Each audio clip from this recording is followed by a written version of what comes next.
5:25. El alma en gracia enamora a Dios.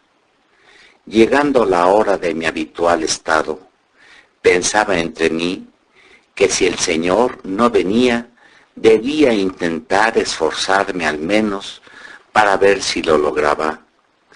Entonces, primero resultaba, pero después ha venido mi adorable Jesús y me hacía ver que cuando yo pensaba en estarme, Él se acercaba y me encadenaba así, de modo que yo no podía, pero cuando pensaba en quitarme, Él se alejaba y me dejaba libre, de modo que podía hacerlo, así que no me sabía decidir y decía entre mí, cómo quisiera ver al confesor para preguntarle qué cosa debo hacer.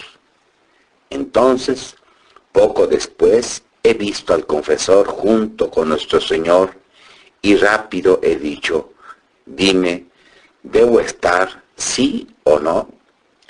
Y mientras esto decía, veía en el interior del confesor que había retirado la obediencia que me había dado el día anterior. Entonces me decidí a estarme, pensando entre mí que si fuera verdad que había retirado la obediencia, estaba bien, pero si era mi fantasía que esto veía, mientras podía ser falso, cuando el confesor viniera, entonces se pensaría, pudiendo probar otro día, y así me he tranquilizado. Después, continuando a hacerse ver, el bendito Jesús me ha dicho, hija mía, la belleza del alma en gracia es tanta de enamorar al mismo Dios.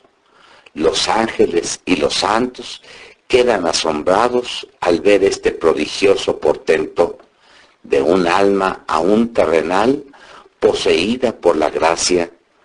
Ante la fragancia del olor celestial le corre en torno y con sumo placer encuentran en ella a aquel mismo Jesús que los beatifica en el cielo, de modo que para ellos es indiferente tanto estar arriba en el cielo como acá abajo junto a esta alma.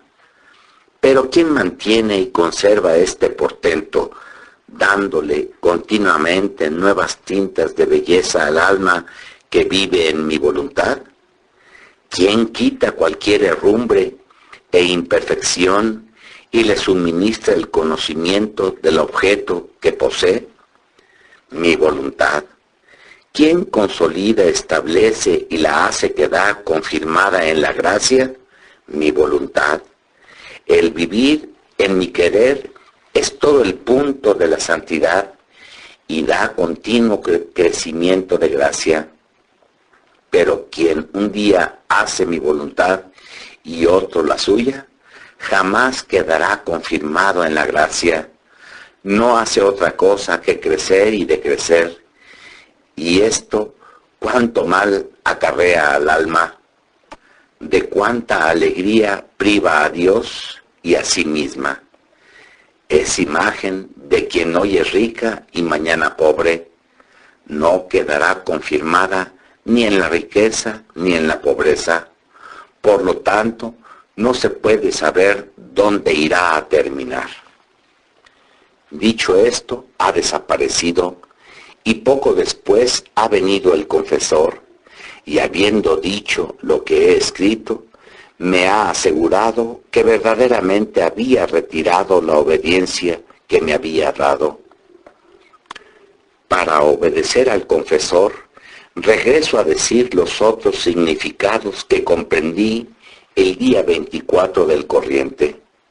La mujer representaba a la iglesia que, estando enferma, no en sí misma, sino en sus miembros, y si bien abatida y ultrajada por los enemigos y enferma en sus mismos miembros, jamás pierde su majestad y veneración.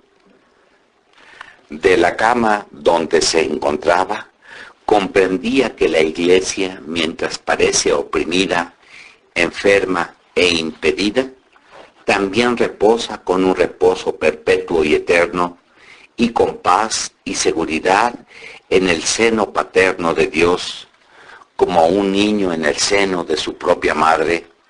El respaldo del lecho que tocaba el techo comprendía que era la protección divina que asiste siempre a la Iglesia, y que todo lo que ella contiene, todo ha venido del cielo, sacramentos, doctrina y todo lo demás.